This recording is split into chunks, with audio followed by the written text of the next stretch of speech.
Powder इथे घेतलेली आहे, खोबरा किस. मी छान अशी बनवत आहे बीटरूटची अशी बर्फी. तुम्ही बघू शकता त्याच्यामध्ये घेतलेलं आहे तूप आणि त्याच्यामध्ये टाकलेले 2 बीट असे मिक्सरमध्ये फिरवून सोबतच टाकलेले आहे आपल्याला याच्यात थोडीशी विलायची पावडर.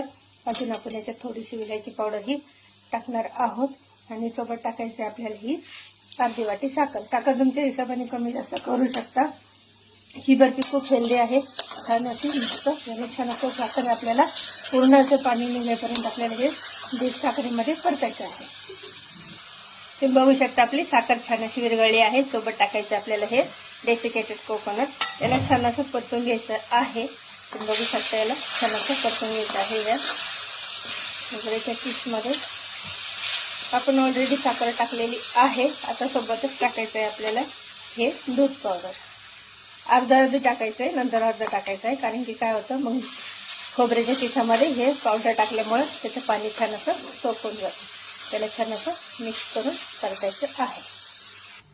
तुम्ही बघू शकता आपलं छान असं बीटरूटचं हे छान मिक्स करून घेतलेलं आहे आणि आपलं हे रेडी आहे. आपण गॅसला करून पण सोबत टाकायचं आहे काजू बदाम छान असं. याला आता मिक्सरमध्ये आपल्याला हे बाउलमध्ये काढायचं आहे. तुम्ही बघू शकता मी बाउलमध्ये छान अशी आपली हे बर्फीचं बॅटर घेतलेलं आहे. आता आपण करू याची बर्फी. तुम्ही बघू शकता आपली बर्फी किती सुंदर अशी झालेली